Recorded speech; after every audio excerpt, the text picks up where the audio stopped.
میں اس بزم کو آگے بڑھاتے ہوئے انٹرنیشنل پیس مشن کے چیئرمین جناب علامہ ڈاکٹر ظفر اقبال نوری صاحب سے درخواست گزار ہوں کہ آپ اپنے مواضع حسرہ سے نوازیں.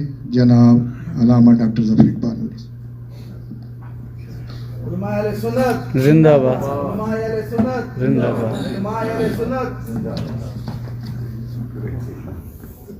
بسم اللہ الرحمن الرحیم. اللہم صلی علی سیدنا و نبینا مولانا محمد وعلی آل سیدنا و نبینا مولانا محمد وبارک وسلم وصلی علیہ. الصلاۃ والسلام علیک یا سیدی یا رسول اللہ وعلی آلک و اصحابک یا سیدی یا حبیب اللہ. حمد و صلات کے بعد انتہائی عزت توقیر احترام کے لائق مہمان خاص نامور صاحب قلم جناب سعد صاحب اور بہت ہی احترام کے لائق مسلمان دوستوں بزرگوں ساتھیوں بھائیوں، یہ 9 نومبر تھا اور انٹرنیشنل پیس مشن کے تحت ہم ایک فکر اقبال سیمینار کرنا جا رہے تھے. ہمارے روح رواں ہیں انٹرنیشنل پیس مشن کے بھی جناب کوثر جاوید صاحب، تو واشنگٹن پریس کلب کے تحت آپ کے اعزاز میں بھی فنکشن ہونے جا رہا تھا. ہم نے کہا کہ آپ سے اسی پروگرام میں بھی استفادہ کریں اور آپ کے خیالات عالیہ سے ہم آگاہی حاصل کریں، کیونکہ کافی دیر سے ہم یہاں آپ لوگ آئے ہوئے ہیں. یوم اقبال کے حوالے سے ہماری ضرورت ہے، اقبال کو ہماری ضرورت نہیں ہے، ہمیں اقبال کی ضرورت ہے. اقبال اب بیانڈ دی لمٹس جو ہے اس کو پڑھا جا رہا ہے، اس کو دیکھا جا رہا ہے. شاید اپنے ملک والوں نے ان کو اتنا نہیں پڑھا جتنا دوسرے لوگ ان کو پڑھ رہے ہیں. ہمارے پڑوس میں ایران میں یونیورسٹیوں میں پی ایچ ڈیز ہو رہی ہیں، ویسٹ میں ان کو پڑھا جا رہا ہے. جیسے ابن عربی اور امام غزالی اور اقبال کے مرشد روم جیسے ان کی جو فالوئنگ ہے پوری ورلڈ وائڈ ہے، ایسے ہی اقبال کو بھی اللہ تعالیٰ نے مرتبہ مقام دیا ہے کہ اب پوری ورلڈ میں ان کو پڑھا جاتا ہے اور ان سے لوگ رہنمائی کرتے ہیں. امریکہ میں رہتے ہوئے آپ جانتے ہیں کہ یہ اس وقت یونیپولر ورلڈ میں امریکہ یہ ایک اس وقت سپر پاور ہے، اور یہاں کے اسکالرس انٹلیکچوئلس وہ یہ سوچتے ہیں کہ شاید اب اینڈ آف دی ہسٹری ہو گیا ہے. بٹنڈر رسل کی پاور اگر آپ پڑھیں یا دوسرے اینڈ آف ہسٹری والے کو آپ پڑھیں یا ہنٹنگٹن کی آپ کلاسز آف سویلائزیشن پڑھیں، وہ یہی سوچتے ہیں کہ اب جو ہیومن ہسٹری یہاں تک آ کر رک گئی کہ امریکہ نے بہت زیادہ ترقی کر لی ہے اور جو ویسٹرن سویلائزیشن ہے یہ اتنی مضبوط ہو گئی اور یہ اینڈ ہو گیا، اب اس سے آگے کیا کوئی امکان جیسے شاید باقی نہیں بچا ہے. لیکن کلیش آف سویلائزیشن والے ہنٹنگٹن نے جو غلطی کی ہے یہ تو اس کی بات صحیح ہے. جیسے برٹنڈر رسل نے کہا تھا کہ کسی بھی تہذیب اور تمدن کی جو پاور ہے، اس کی کتاب کا نام بھی پاور تھا، اس نے کہا اس کی جو پاور ہے کسی تہذیب اور تمدن کی وہ بدلتی رہتی ہے. ہر زمانے ایسا نہیں کہ ایک ہی چیز پاور ہو. کبھی جس کے پاس سلیو زیادہ تھے وہ پاورفل تھا، پھر جس کی زراعت زیادہ تھی وہ پاورفل تھے. مصر میں دریا نیل امڑتا تھا اور زراعت ہوتی تھی اور لوگ مصر پاورفل تھا. پھر سب کانٹیننٹ میں پنجاب میں 5 دریا بہتے تھے، گنگا جمنا سندھ، اور اس کی ایک تہذیب تھی، وہ زراعت زیادہ تھی، وہ سونے کی چڑیا بن گیا وہ ملک. پھر اس کے بعد آہستہ آہستہ ٹیکنالوجی آئی اور اب ٹیکنالوجی میں اور سائنس میں اور ریسرچ میں جو تہذیب آگے ہوگی وہی پاور اس کے پاس پاور ہوگی. تو اس پہ وہ یہ کہتے ہیں کہ اب اس سے آگے کیا ہوگا کہ جو ڈیتھ آف دی اکانومی ہو رہی ہے اور ہر چیز سکڑ رہی ہے، اور جو یہ اس وقت جو پاور ہے ایک چند لوگوں کے ہاتھ میں اور ملٹی نیشنلز کے ہاتھ میں یہ آ گئی ہے. تو اس پہ ہنٹنگٹن نے جو لیٹ 90s میں تو اس نے لکھا تھا، اب تو پرانی بات ہو گئی وہ، لیکن اس نے کہا یہ تھا کہ اب 2 قوتیں اور ابھر رہی ہیں. اگر رشیا کو ہم نے کولڈ وار میں ڈیفیٹ کر دیا ہے تو اب کلیش آف سویلائزیشن اب 2 پاورز اور ابھر رہی ہیں. تو ان میں سے اس نے کہا کہ چائنا ابھر رہا ہے اور ایک مسلمان جو ہے، یہ مسلم سویلائزیشن جو ہے اس کا سامنا ہوگا اس کو امریکہ کو اور نیو سویلائزیشن کو. لیکن اس نے یہ مشورہ دیا کہ ان کو دباؤ. اس نے کلیش کی بات کی اس نے، مگر اقبال یہی بات جو ہے وہ پچھلی صدی کے شروع میں وہ یہ کر رہے، جب وہ یہ کہہ رہے تھے ساکینامہ میں کہ ہمالہ کے چشمے ابلنے لگے، گراں خواب چینی سنبھلنے لگے، کہ وہ کہہ رہا تھا کہ چاند اس وقت جب کہ اب یہ افیون کا دور تھا. اقبال اس وقت کہہ رہا تھا کہ یہ گیا دور سرمایہ داری گیا، تماشا دکھا کر مداری گیا، نیا راگ ہے، ساز بدلے گئے، زمانے کے انداز بدلے گئے، گراں خواب چینی سنبھلنے لگے، ہمالہ کے چشمے ابلنے لگے. اس میں لیکن اقبال کی فکر میں اور اس کی فکر میں وہ یہ فرق تھا کہ وہ کہتا ہے کہ اس کو تم ایک ہیومینٹی کی بیٹرمنٹ کے لیے، انسانیت کی فلاح کے لیے اس کو استعمال کرو. اور جو مسلم تہذیب کی جو پاور تھی وہ ہمارا نظریہ تھا، وہ ہمارا عقیدہ تھا، وہ توحید کے ساتھ ہماری وابستگی تھی، وہ اپنے پروردگار پر ہمارا ایقان اور ہمارا ایمان تھا، ہمارا یقین تھا. اسی کے زور پر انہوں نے کیسر و کسرا کو ہلا کے رکھ دیا تھا. جب ایران کے بادشاہ کے دربار میں وہ مسلمان مجاہد جاتے ہیں تو وہ ان کو ڈراتا ہے، تو وہ کہتا ہے کہ تم ہمیں کیا ڈراؤ گے، تمہیں اپنی زندگی سے اتنا پیار نہیں جتنا ہمیں اپنی موت سے پیار ہے. تو وہ اس اسلام کے لیے جھنڈا لے کے نکلے اور وہ دنیا میں اس وقت کی ساری سطر کو زیر و زبر کر دیا. اسی لیے اقبال جو ہیں وہ کہتے ہیں کہ میری تمام سرگزشت کھوئے ہوئوں کی جستجو. اور وہ لوگ سمجھتے ہیں کہ وہ شاعر ہے، اور لوگ سمجھتے ہیں کہ وہ فلسفی ہے، لوگ سمجھتے ہیں کہ وہ دانشور ہے، لوگ سمجھتے ہیں وہ جینیس آف دی ایسٹ ہے. اس میں یہ ساری خوبیاں ہیں.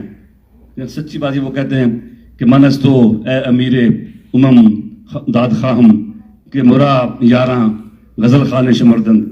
یا رسول اللہ میں آپ سے انصاف مدد چاہتا ہوں کہ میرے لوگوں نے مجھے شاعر سمجھ لیا ہے، میرے لوگ مجھے صرف شاعر سمجھ رہے ہیں. میں شاعر نہیں، میری تمام سرگزشت کھوئے ہوئے جستجو. وہ تو اسلامی نشست ثانیہ کے لیے مسلمانوں کو تیار کرنا چاہتا ہے. اور بعد ان کے جو نوقد ہے تنقید کر وہ کہتے ہیں کہ یہ پرانے قصے کہانیاں سناتا ہے اور ماضی میں لے جاتا ہے. وہ صرف ماضی میں گم نہیں کرتا، وہ ماضی کے ذریعے مستقبل کا راستہ دکھاتا ہے. اور جتنا بھی اقبال جو ہے وہ جیسے حضرت اس کا ایک شعر مجھے کبھی کبھی میں جب پڑھتا ہوں تو میں کھو جاتا ہوں. سادہ سے الفاظ میں کہتے ہیں کہ آنکھ جو کچھ دیکھتی ہے لب پہ آ سکتا نہیں، آنکھ جو کچھ دیکھتی ہے لب پہ آ سکتا نہیں، محو حیرت ہوں کہ دنیا کیسے کیا ہو جائے گی. اب یہ ایسا اس میں اتنے امکانات ہیں، جتنے بھی پاسبلٹیز ہیں. اینڈ آف دی ہسٹری یہاں نہیں ہے، یہاں اینڈ آف دی سکسس نہیں ہے، یہاں کوئی اینڈ ہے ہی نہیں ہے، انتہا ہے ہی نہیں. وہ کہتے ہیں کہ آنکھ جو کچھ دیکھتی ہے لب پہ آ سکتا نہیں، محو حیرت ہوں کہ دنیا کیسے کیا ہو جائے گی. یہ چاند پہ پہنچے، یہ مریخ پہ پہنچے، یہ خلاؤں میں کیا کشائیں نئی سے نئی تلاش کریں، نئی دنیا آباد کریں. آنکھ جو کچھ دیکھتی ہے اللہ نے اس کو دیدہ بینا عطا کیا تھا، اللہ نے اس کو نور بصیرت عطا کیا تھا، اس لیے کہ وہ تلمیذ قرآن بن گیا تھا، وہ تلمیذ رحمان بن گیا تھا. اور جب بندہ مومن جو ہے وہ تلمیذ رحمان ہو جاتا ہے، تلمیذ قرآن بن جاتا ہے، تو قرآن خود کہتا ہے کہ ایک نظر وہ ہے جو ہماری آنکھ دیکھتی ہے، یہ بصارت ہے، ایک نظر وہ ہے جو ہمارا دل دیکھتا ہے. اقبال کہتا ہے کہ دل بینا بھی کر خدا سے طلب، آنکھ کا نور. یہ جب تک دل بینا نہ ہو تو اقبال نے قرآن پاک کو بڑے گہری نظر سے اس نے مطالعہ کیا ہے. اور آج کا بھی میرا اور آپ کا اگر مسلم امہ کا اگر کوئی درد کا درمہ ہے تو قرآن میں وہ غوطہ-زن اے مرد مسلمان. اگر ہم قرآن میں غوطہ-زن ہوں گے تو پھر ہی ہمارا جو علاج ہے ہمارے ان مسائل کا ہوگا. لیکن اس سارے میں اپنی بات کو سمیٹتے ہوئے، بات لمبی میں نہیں کروں گا، کہ اقبال نے جو مرکزی نقطہ جو ہے، جیسے جاوید بھائی نے کہا کہ وہ اپنی ہر جو علاج ہے، اپنے دکھوں کا جو مداوع ہے، اپنے مسائل کا جو حل ہے، وہ ذات رسول صلی اللہ علیہ وسلم میں دیکھتا ہے. امت مسلمہ کا وجود وہ کہتا ہے کہ از رسالت در جہاں تکوین ماں. وہ کہتا ہے کہ ہمارا وجود ہی جناب رسول اللہ صلی اللہ علیہ وسلم. مسلم امہ جو ہے، مسلم امہ there will be no Muslim ummah if they have no connection with رسول اللہ صلی اللہ علیہ وسلم. از رسالت در جہاں تکوین ماں، از رسالت دین ماں آئین ماں. ہمارا دین بھی ان کی وجہ سے ہے اور ہمارا آئین بھی ان کی وجہ سے ہے، ہمارا قانون بھی ان کی وجہ سے ہے، ہمارا وجود ہی جناب رسول اللہ صلی اللہ علیہ وسلم کی وجہ سے. اور پھر وہ کہتے ہیں غالب سے وہ یہ بات کرواتے ہیں کہ اس نے جو جاوید نامے میں جو اپنا سفر ہے ان کا افلاک کا، اس میں وہ بڑا خوبصورت ان کا اگر آپ مطالعہ کریں کہ کیسی کیسی ارواح سے ملاقات انہوں نے کی ہے. وہ پوچھتے ہیں کہ یہ جو دنیا ہے، اتنے جہان آباد ہیں، تو اس میں کیا ہر جگہ ہر جو جہان ہے اس کا اپنا کوئی، اس میں اولیاء انبیاء ہوتے ہیں، ان کے اپنے اپنے نبی اور اپنے اپنے ولی ہوتے ہیں. سر جہاں پیدا دری نیلی فضا، ہر جہاں را انبیاء و اولیاء است. کہ اتنے سینکڑوں جہان ہیں اس میں، کیا دنیایں ہیں، کہ ہر دنیا کا اپنا پیغمبر اور اپنا ولی ہوتا ہے. پھر غالب کی روح سے جواب دلاتے ہیں. غالب کہتے ہیں کہ ہر کجا ہنگامہ عالم بود، ہر کجا ہنگامہ عالم بود، رحمت للعالمین ہم بوت. کہ جہاں کہیں بھی ہنگامہ جہاں زندگی ہے نا, جو عالم ہے, کیونکہ رب نے فرمایا وما ارسلناک الا رحمت للعالمین, کہ آپ کو ہم نے عالمین کا ہم نے آپ کو رحمت بنا کے بھیج دیا ہے. تو جہاں بھی آپ جائیں گے وہاں جناب رسول اللہ صلی اللہ علیہ وسلم کا جو فیضان نبوت ہے, ان کے رحمت کا جو کنسیپٹ ہے وہ آپ کو ملے گا. تو میں اپنی بات کو سمیٹوں کہ ہمیں اقبال کا مطالعہ ہمیں کرنا چاہیے, اور اپنے بچوں کو, نئی نسل کو اسی میں غوطہ زن ہمیں ہونا چاہیے, اور ان کی فکر جو انہوں نے ہمیں دی ہے, اور ذات رسول صلی اللہ علیہ وسلم سے انہوں نے جو ہمارا رشتہ جو جوڑا ہے, اور جو ہمارے اسلام کے خلاف جسے ہم کہتے ہیں سازشیں ہوتی ہیں, سازشیں ہو رہی ہیں, اور یہود نے یہ کر دیا, حنود نے یہ کر دیا, اور یہ ہمارے اس طرح کے معاملات ہمارے بگڑ گئے ہیں. تو اس میں اس نے اقبال نے جو رہنمائی کی وہ یہی ہے کہ وہ فاقہ کش کے موت سے ڈرتا نہیں ذرا, روح محمد اس کے بدن سے نکال دو. ان ساری سازشوں کا مرکز و محور یہ ہے کہ بندہ مومن کا تعلق اپنے پیغمبر سے توڑ دیا جائے, ان سے کاٹ دیا جائے. جتنی یہ سازشیں کرتے ہیں, وقفے سے گستاخانہ چیزیں ابھارتے ہیں, تو اس کا سارا لب لباب یہی ہے کہ روح محمد سے ہمارا یہ تعلق کاٹنا چاہتے ہیں. اگر ہم چاہتے ہیں کہ ہم دین پہ ہمارا تعلق استوار رہے, اگر ہم چاہتے ہیں کہ ہمارے جو دنیاوی مسائل ہیں, ہمارے جو تہذیبی جو مسائل ہیں, انٹرنیشنل جو عالمی تناظر میں ہمیں جو مشکلات کا سامنا ہے, ان سب سے اگر نکلنا چاہتے ہیں تو مسلم امہ بنا جاتی ہے, تو کسی یکجائی سے عہد غلامی کر لو, امت احمد مرسل کو مقامی کر لو, کہ محمد سے وفا تو نے تو ہم تیرے ہیں, یہ جہاں چیز ہے کیا لوح و قلم تیرے ہیں. تو ذات رسول صلی اللہ علیہ وسلم کے ساتھ تعلق از بس لازم ہے.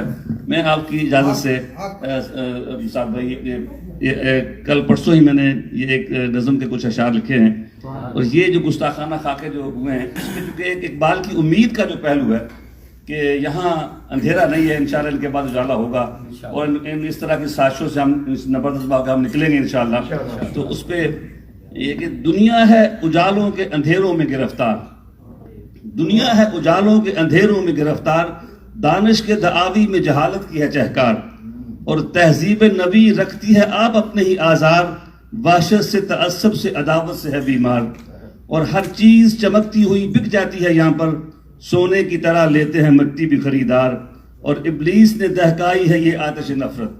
جیسے اقبال نے کہا کہ آزادی افکار ہے ابلیس کی ایجاد, ابلیس نے دہکائی ہے یہ آتش نفرت, ابلیس کا حربہ ہے یہ آزادی اظہار, اور دبتا ہو جہاں جس سے بھی حق اور کسی کا, آزادی یہ اظہار ہے بربادی یہ افکار, اور افسوس کہ اس ذات کی کرتے ہیں اہانت جو اپنے پرائے پہ سدا سب پہ کرمبار, اور مغرب کے سیاہ کاروں سیاہ بخت شریروں, وہ محسن انسان تو ہیں ہر ایک کے غمخوار, اور ان جیسا ہوا کوئی نہ ہوگا کبھی رہبر, پروردہ فیض ان کا ہے ہر صاحب کردار, اور تم اپنے رویوں کو جو تولو کبھی خود ہی شرم آئے تمہیں دیکھ کے مٹتی ہوئی اقدار. اور جس کے لیے میں نے یہ اجازت لی آپ سے یہ پڑھنے کی, یہ آخری 2-3 اشعار کہ روکے سے نہ اب غرب میں اسلام رکے گا. سمجھتے ہیں کہ اس طرح اسلام مغرب میں ختم ہو جائے گا, اب یہ ختم ہونے والا نہیں ہے. ہم یہاں جانے کے لیے نہیں آئے, ہم یہاں رہنے کے لیے آئے ہیں, اور تمہارے سینوں میں اسلام کا نور اتارنے کے لیے آئے ہیں.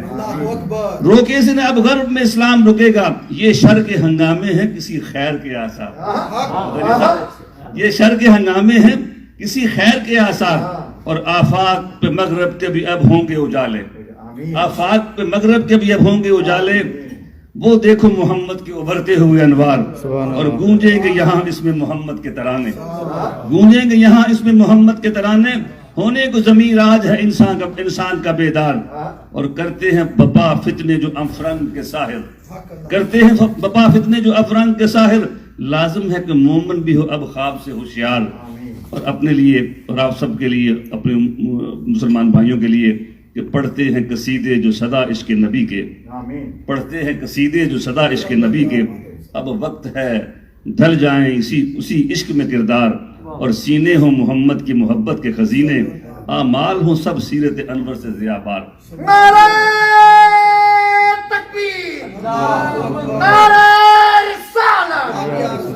صرف زبان سے اس کی بات نہ کی جائے, اپنے عمل میں ڈالا جائے اس کو. سینے ہوں محمد کی محبت کے خزینے, اعمال ہوں سب سیرت انور سے ضیاء بار, اور ہر قریہ میں پھیلائیں یوں اس نام کی خوشبو, ہر قریہ میں پھیلائیں یوں اس نام کی خوشبو, ہر کوچے نفرت میں کھلیں پیار کی گلزار، اور اب سنی کرتے ہیں گونجیں گے یہاں اس میں محمد کے ترانے، ہونے کو ضمیر آج ہے انسان کا بیدار. بہت شکریہ.